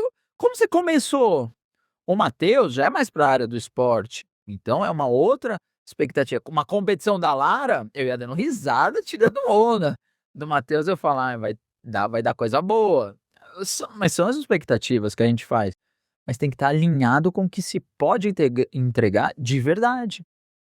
E eu acho isso da parte da aí voltando para o que a gente pode fazer nos casos, os pais alinhar essa expectativa, diminuir essa energia, essa cobrança, essa parte da coordenação, a conversa. Esse feedback Outro caminho. esse feedback é importante. O que seria muito mais fácil para mim, como diretor do projeto. Começou a dar trabalho, proíbe a entrada. Deu trabalho no treino, a categoria, os pais da categoria estão dando trabalho no treino, eu vou fechar o treino, a partir de hoje ninguém mais tá comprando esse treino. Que é mais fácil. É mesmo, é mais fácil. Começou a dar trabalho no jogo, até expulsou, porque expulsou na federação, perde ponto. Cada pai expulso, o time tá perdendo ponto. Cada treinador expulso, o time tá perdendo ponto. A gente perde ponto na classificação geral. Então, assim, seria muito mais fácil se eu proibir os pais de entrar. Mas eu vou estar tratando o problema. E quanto mais contato você tiver, as pessoas vão começando a entender e essa vai ter o alinhamento da expectativa. Porque a gente não pode não conversar. E a gente não pode achar normal o que está acontecendo e aonde isso vai chegar. Mas é fácil conversar. Não, não é. É fácil a gente se expor. Não, não é difícil. Mas tem que ter pessoas como você. Mas é difícil. E eu Não é aqui porque eu já te falei isso particular, não é aqui porque a gente está numa gravação. Precisamos de pessoas como você. Nesse momento das crianças. E Eu não vou chorar aqui não, mas você falou uma frase pro meu filho com 6 anos, de 5, 6 anos na pandemia, que eu lembro até hoje. Você sabe o quanto você é importante na formação do meu filho. Então, assim, precisamos treinar pessoas para ter a sua cabeça. Porque eu quero o Alex, o que jogou no Palmeiras, seleção Curitiba, eu nunca tinha pensado nisso. Vocês já perceberam que eu vejo tudo de futebol. Ele fala, eu fui ver seu filho tá jogando? Queria jogar? Vou jogar. Como é que foi? Eu fui num treino, meu filho não tá, fui num treino, fui ver o técnico, fui ver a pedagogia dele, concordei, mais ou menos aquilo que eu gostaria que meu filho recebesse de ensinamento e coloquei naquele time. Se é o 4-3-3, 2-3-1, sei lá, nem vou no treino. Mas a forma da pedagogia do treinamento, quantos pais avaliam isso? Eu quero estar num lugar bom pro meu filho. E não bom só na questão eu quero que meu filho tenha um conhecimento de uma vida diferente. Vai para um time mais periférico. Para meu filho também saber que existem outras realidades. Meu filho, eu quero meu filho nesse lugar com esse objetivo. Quero meu filho nesse lugar com. muitas vezes vão pro clube, né? Vão pela camisa. E aí teu filho não joga. Aí teu filho não joga. Teu filho fica triste. Você viaja São Paulo inteiro. Teu filho às vezes não é chamado. Não troca. Qual moral que você tá dando? Qual ensinamento? Você tá baixando a moral desse moleque? Porque o nicho dele, que na escola ele é o melhor do mundo. Tá disputando Paulista 1. Mas lá, ele nem troca. Os pais viajam, mas assim, está alinhando expectativa, porque se está alinhando expectativa, tá tudo certo. Eu não vejo problema nenhum. Eu quero que meu filho, tem um amigo, um grande amigo meu, eu quero que meu filho treine com os melhores. Eu sei que ele não vai jogar, ele vai jogar 1 minuto. Se ele tivesse em outro clube, ele jogaria mais, mas eu quero que ele treine com os melhores, que ele veja a dificuldade, o menino evoluiu demais. E quando às vezes alguns, porque não sei o que, tá lá e joga. Eu falei, gente, ali a expectativa está alinhada. A família com a criança. Então tá tudo certo.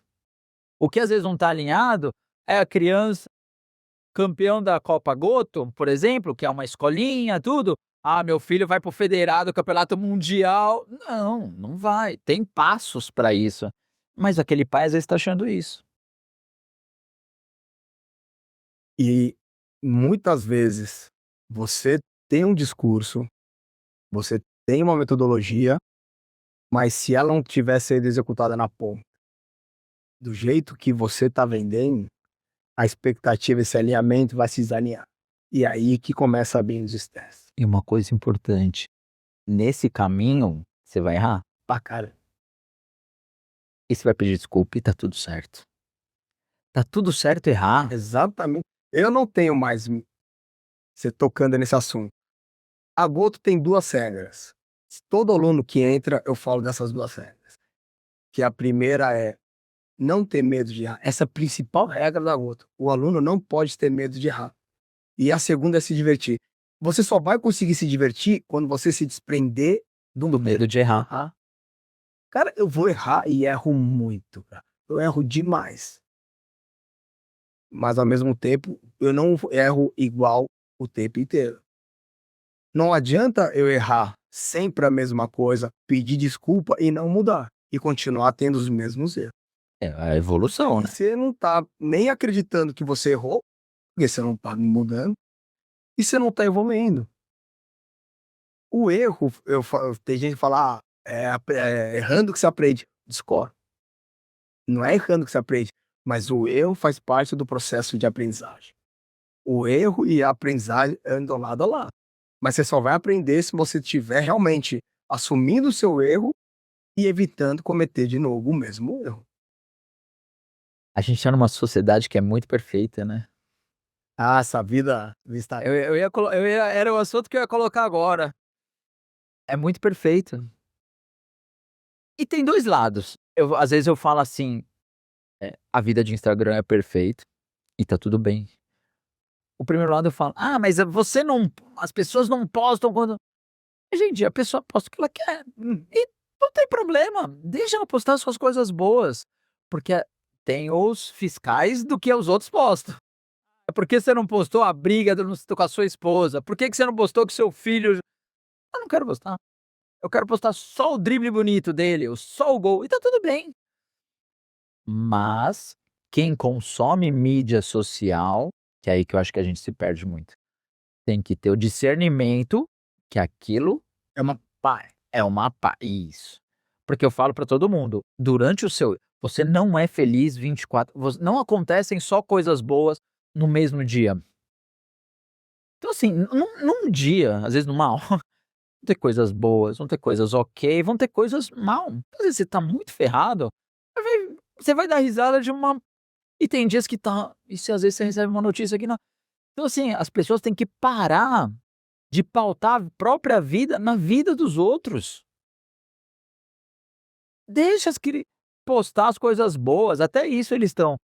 Mas eu acho que talvez nós, nossa geração, como a gente não nasceu nessa parte só de mídia social, os nossos filhos, essas gerações anteriores, eles ainda não estão maduros para esse consumo. Ah, não. E estão tendo acesso cada vez mais cedo de informações que nem tem maturidade para ter. E essa turbulência de informações imediatas faz a gente que não nasceu nessa época pegar o celular. Se eu desbloqueio ele demora para abrir o aplicativo, eu já começo a ficar puto. Se eu vou colocar no Waze ele demora para pensar, eu começo a ficar ansioso. E a gente usava fax. Já fax, Bip, bip, pay. eu peguei page, Eu peguei internet discada. você baixando um vídeo, alguém te ligar, caía, tinha que começar tudo de novo. E hoje, se não cai essa internet daqui, você põe pra atualizar. Você lembra como era para ligar antigamente? Aquele de. Ligação internacional, você tinha que pedir a ligação pra Embratel, falar pra pessoa, vou te ligar 10 horas, fica no telefone. E aí a gente quer tudo nesse exato momento. Tem até um desenho, eu adorava Simpsons. Ele vai, o Homer vai comprar uma churrasqueira a gás, aí o cara fala, assa um porco em 40 minutos. Cara, 40 minutos que eu quero para agora. E é isso que a gente tá vivendo. A gente não consegue esperar mais para nada. E esse acesso das crianças também gera uma expectativa, uma ansiedade muito grande. Porque ele já quer ser se o menino da idade dele tá no seu, porque eu também tenho que treinar 10 vezes por semana, que eu vejo essas crianças hoje, na nossa época não tinha muito período integral, você estudava de manhã ou à tarde, você treinava 2, 3 vezes por semana, fazia uma natação, um inglês.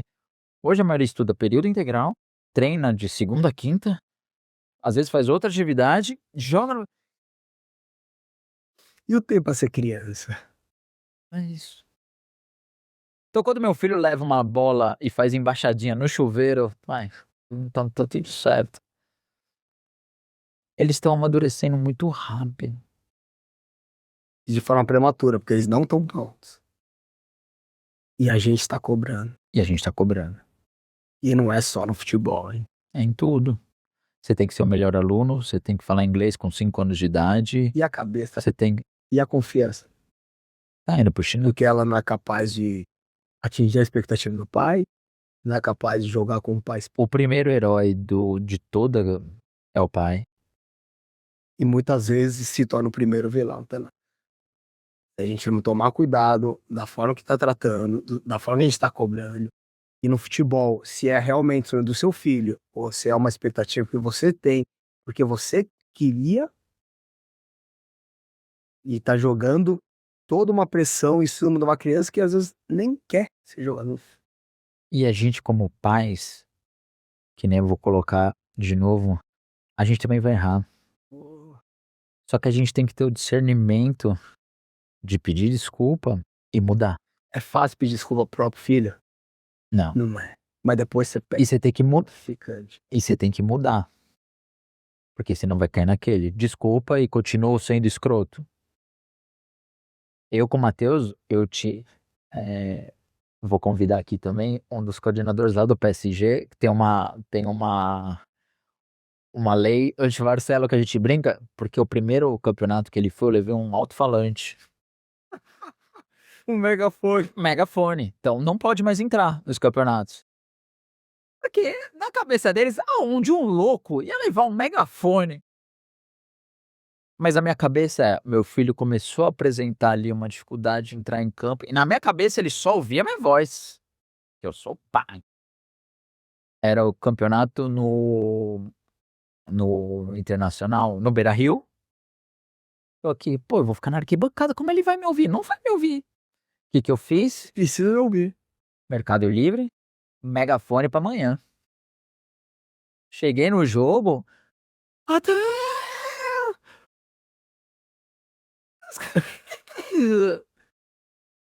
Então tá proibido. E aos poucos eu fui amadurecendo e a gente teve uma troca muito. O que o papai pode e o que não pode fazer no jogo? Essa é a melhor coisa. Pais, quer saber como se comportar no jogo? Pergunta pro seu filho. O que ele espera de você? Matheus foi fazer um campeonato nos Estados Unidos. Ele era o único não federado.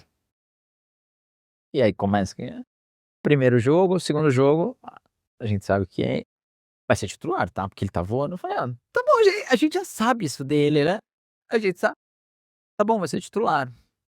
Aí no jogo que ele é titular, caraca, o juiz, ele jogando bem, o juiz começou a errar muito.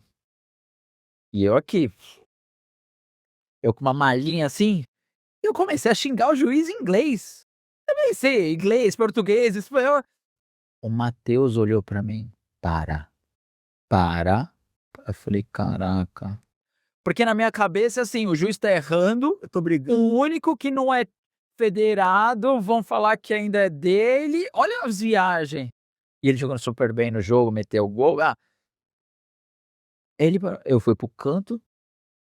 E aí a gente, aos poucos, começamos a trocar uma energia muito boa. Tanto que Marcelo, cadê você? Onde você tá? Marcelo, tu tá aqui quietinho. Eu tô quietinho e tal. Eu era subir na alambrado, ó. Um dia rasgou minha calça na alambrada lá na papai, só colega. Oi.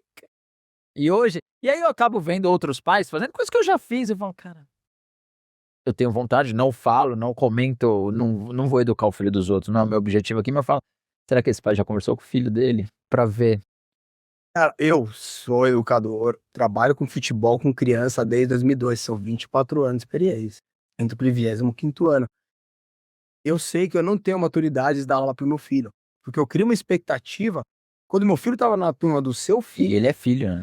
ele tinha 5 anos, ele pegava a bola na área dele, driblava todo mundo. Criança de 5 anos, tá vivendo naquela fase egocêntrica. Ele pegava a bola sozinho e fazia o gol. Eu dava a bronca.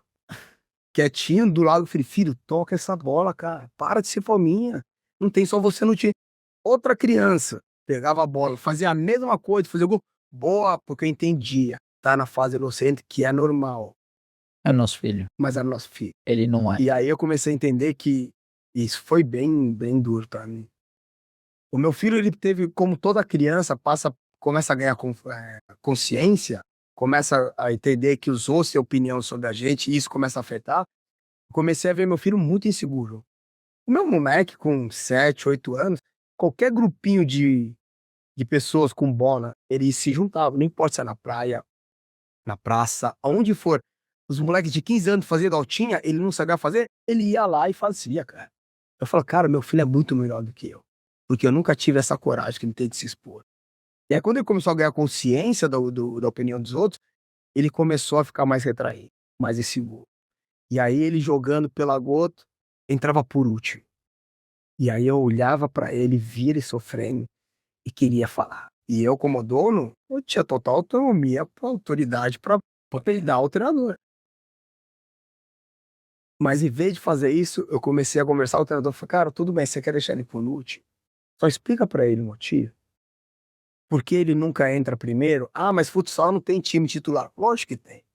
Para as crianças, quem começa pode não ser os 5 melhores, vai depender da estratégia de cada treinador, mas para as crianças, quem começa é o time titular. E outra, mesmo com a estratégia, senta e conversa. Olha, nosso jogo, a gente vai começar assim, porque as crianças trazem uma informações pra gente. Pô, fiquei lá, não sei o quê. Eu falei, pô, mas o técnico não te explicou. E a criança entende, é só falar.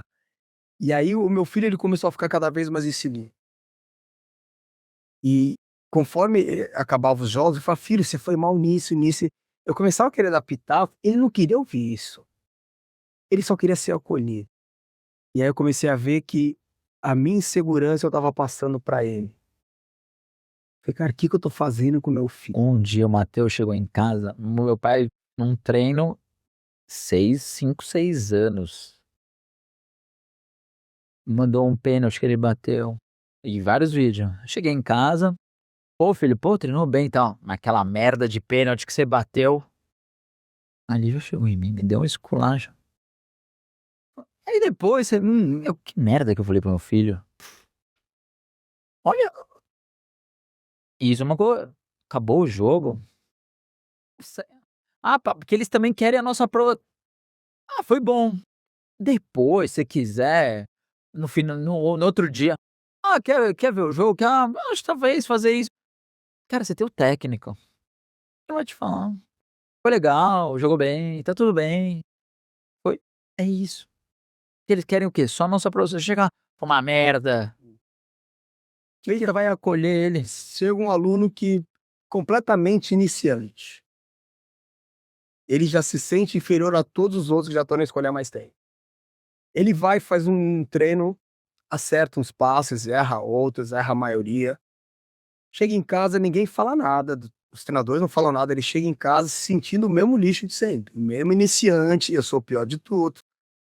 Aí na outra aula ele vai fazer a mesma coisa, acerta um pouco mais de passe, mas não é ressaltado. Chega em casa, continua sentindo o mesmo. Na cabeça dele, ele não está evoluindo. Mas essa mesma criança, ela acerta um passe, esse passe vira uma assistência que vira gol. Se eu exalto isso, ela vai chegar em casa com isso na cabeça. Cara, eu fiz um passe que daí o outro fez assistência e o gol. Hoje eu fui menor. E se toda a aula eu for comemorando essas pequenas conquistas desse aluno iniciante, eu tô me acima dele. E aí ele vai entendendo que os erros não são acentuados, ou seja, errar faz parte de um processo. Ele errou, o time tomou gol. Ninguém da turma criticou. Mas ele acertou um passe que quase saiu um gol. E todo mundo. E todo mundo elogiou. Como é que ele vai chegar em casa? Aí ele vai perdendo o medo e é engraçado, isso é muito legal. Você começa a ver que a evolução de qualquer aluno, qualquer criança, desde o mais avançado para o mais inferior, quando ele começa a evoluir de uma forma absurda, é quando ele superou o medo de errar. E aí quando a criança, e aí trazendo para os pais, quando a criança chega em casa, o meu filho perdeu um gol absurdo na cabeça dele. O cara cruzou, ele foi desequilibrado, se esticou, chutou, a bola passou por cima. Cara, quantos jogadores profissionais não perdem gol desse? Ele jogou bem o jogo inteiro, mas na cabeça dele só viu esse. Falei, filho, e aquela assistência que você deu pro gol? Aquela tirada de bola, Eu falei, aquela recomposição. mas eu perdi um gol. Eu falei, tudo bem, mas você deu um gol pro time. E aquela roubada de bola que você impediu? Não deu outro gol. E aquela dividida que você deu, eu não queria chutar pro gol. E o goleiro tava inseguro. E aí ele começa a enxergar o lado. A gente vai chegar num alinhamento de expectativa. Porque assim, muitos queria ser queria ser um atleta de elite. Só que assim, a caminhada de um atleta de elite é muito difícil. Você virar elite, qualquer profissão, é muito difícil. E às vezes a gente joga uma pressão nessas crianças, que a gente sabe também que para virar elite é também agora, não adianta com 15, 18, 20 anos, não. É uma linha tênue, é difícil também, mas a gente tem que estar todo esse momento de se perguntar se tá fazendo certo, de errar, de tudo bem errar, mas pedir desculpa e mudar, ter essa vamos chegar a alguns pontos expectativa, conversa, uma conversa franca com o teu filho, você é o herói do teu filho. Quantos às vezes umas mães estão lá: "Pô, o pai é o herói do filho", nessa fase, o pai é o herói do filho. Quantos vão ter a maturidade que meu pai teve de perguntar: "Você prefere ir para o jogo?" Vou fazer a prova, muito pouco. E o mais importante, vai aceitar a resposta do filho. E mesmo assim, e mesmo também se não tiver essa maturidade, tá bom, a gente não vai crucificar esse pai. Maravilhoso, foi uma assim, né, muito evoluído, Muito. muito evoluído. Talvez você não sabe se, putz, e hoje? Mesmo sendo um exemplo de você falar: "Pô filho, não, Isso é próximo a não sei, a gente", porque vai funcionar com todos. o que eu falo muito para o pessoal que trabalha comigo, eu falo assim: "Gente, eu prefiro que vocês errem tentando do que não façam". O pior arrependimento é daquilo que a gente não faz. Porque assim, a gente só vai saber se deu certo ou não fazendo.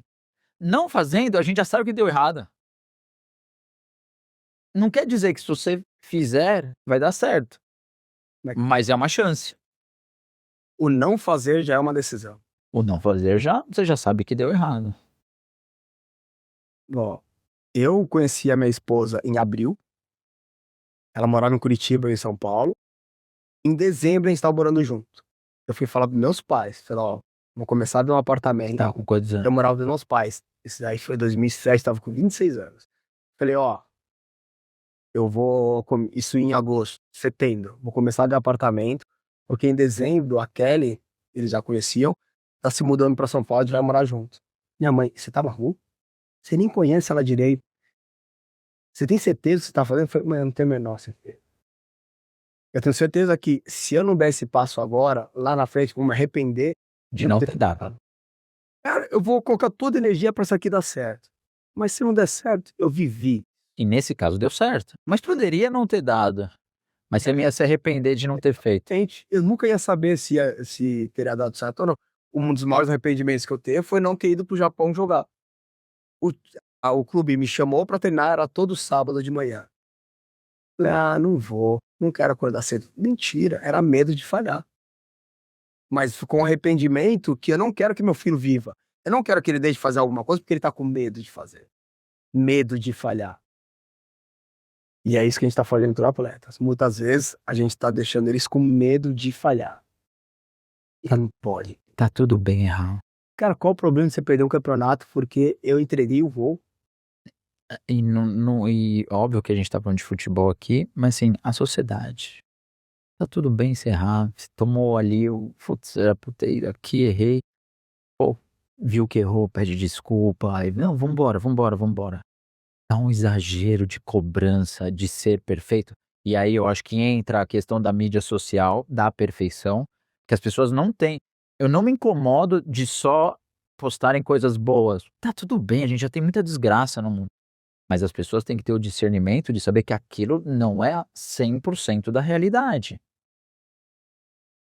Então, quando a gente parte daquela perfeição para nossa vida ser perfeita, porra, e tua expectativa você nunca vai alcançar, você vai ser depressivo, você vai ser triste, tudo dá errado, a tua família é uma porcaria, teu filho não sei o quê, eu acho que é isso. A gente tem que voltar a algo a gente tem que voltar a querer conversar de sexta-feira, os velhinhos que punham a cadeira na rua e bater papo e vendo o carro, porra, é legal também. Achar isso legal. Quantas vezes você vai no restaurante, demora pra ser atendido e você fica puto? Em vez de você aproveitar essa oportunidade pra conviver um momento gostoso em família, É a caminhada. é a carinha.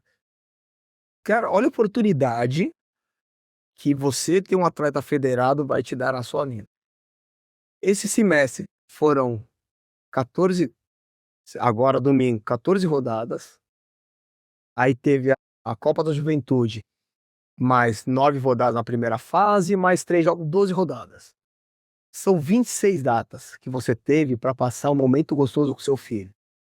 Então, a federação te obrigou, você ter colocado seu filho num time federado, te obrigou a viver 26 datas com seu filho. De que forma você vai querer viver essas 26 datas? Que história você vai querer que fique marcada na cabeça do seu filho nessas 26 datas? Foram 26 oportunidades para o meu pai ficar estressado, brigando, xingando o adversário, xingando o juiz? Ou são 26 oportunidades que a gente esteve feliz, independente do resultado, de conviver juntos? Eu vou te contar uma. A gente foi pra Pindamonhangaba, né? Teve um jogo em Pindamonhangaba. Quem conhece sabe, o Matheus tem uns altos e baixos de entra no campo ou não entra no campo. Fui eu e meu pai, saímos cedinho e tal. Era Corpus Christi. Já ficamos com. Acho que era Corpus Christi. Dame, a Corpus Christi. Filho, será que a Aparecida vai estar achando? Aí fomos, paramos no posto, tal, curtindo lá. Chegando no. Ai, papai, eu acho que eu tô com dor de cabeça. Falei, não, possível, tu veio aqui. Tá bom. Chegamos no. Primeira vez, cheguei no sub-7. Falei, tá bom, o que que eu vou fazer? E ele aqui, eu já olho pra ele, eu sei o que vai acontecer. Tô com muita dor de cabeça. Tá bom. Dor de cabeça? Não, não é medo, é dor de cabeça, tá bom. Dor de cabeça a gente trata com remédio. Vamos na farmácia. Peguei o carro, farmácia em Pinda, deixei. Peguei ele, vamos. Fomos na farmácia. Peguei um Tilenol. Quer um sorvete? Do nada. E interior, pô, sem marca, sem nada. Aí, papai, tem um aqui. Era um urso. Morango com manga, com não sei o quê. Ele que. Pega isso aí, filho. Pegou, tá bom. Aí ele começou. Tilenol do lado. Dei uma volta na cidade, fomos na praia, igreja. Chegando, papai, eu acho que eu tô bem. Esse sorvete é o melhor sorvete que eu comi na minha vida. Ele me deu um ânimo. Tá de sacanagem, eu comprei o Tilenol. Acabou o jogo. Vovô, vou te levar num lugar que tem o melhor sorvete que eu comi na minha vida. Eu não sei a marca, eu não sei o nome. Eu sei que era morango com manga. A gente saiu do jogo, sabe o que a gente fez? Voltou pra farmácia. Pra comprar essa daí. Porra, olha a experiência que teve. O jogo foi uma bosta, a gente perdeu e assim, tomamos um calor. Mas pra mim, essa viagem foi o sorvete do urso de morango com manga, que a gente curtiu a viagem, a ida, a volta, brincamos. No final, E no final é a caminhada. Eu tenho um amigo que ele fala assim: esse negócio de virar elite é uma maratona. A gente tá no 100 metros, hein? Maratona são 42 quilômetros. e o que vai ficar marcado na vida dessas crianças, eles viveram nesse um ano de estresse, de cobrança, mas também de muito convívio gostoso.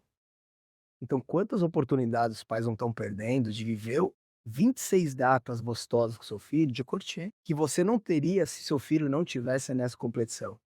Você nunca vai disponibilizar 26 datas do semestre para passar com sua família, porque não vai ser sua prioridade. Então, aproveita da melhor forma possível. Eu sei que todo mundo quer ganhar, eu sei que tem coisas que precisam ser cobradas no projeto, mas não deixa isso tudo estar por cima dessa convivência, dessa experiência que pode ter sua família. Isso daí não pode estar acima da educação do seu filho, Do respeito do pelo respeito. outro, pelo amiguinho do outro time. A importância do. Eu sempre falei isso muito pra ele, eu sempre vim do esporte. Cara, o esporte é importante pelo respeito, hierarquia, disciplina, a parte física que também é importante, motora das crianças. Isso tudo em uma coisa só que você tá ali ativo. Tem a educação da escola, tem a educação dos pais, mas tem a educação do esporte que é importantíssima também. Edu, Cara, sensacional, poderia ficar aqui horas, adorei. mais e mais. Muito bom. Deixa eu falar uma coisa. Eu vou deixar aqui no link Gold Sports. Outro spot. Então, se interessar, entra lá no link, vai cair lá na rede deles, fazer matrícula para as escolinhas, vai ter peneira. Vai ter peneira no segundo semestre. segundo semestre aí pro time competitivo vai ter peneira. Segue, fala os teus arroba aí. Do Goto, @gmail. Na verdade é underline do Goto, né, no Instagram. E underline @Goto Esportes no Instagram também, nas redes sociais. Compartilha aqui, quem gostou, comenta. Tô aprendendo a fazer isso, Felipe? Segue o canal, Clica no se inscreve, sininho. Edu, Marcelo, obrigado. Que honra, muito obrigado, cara. Foi bom demais. Gostei, ligado, bicho. se for assim sempre vai continuar, hein? Esse projeto não vai acabar.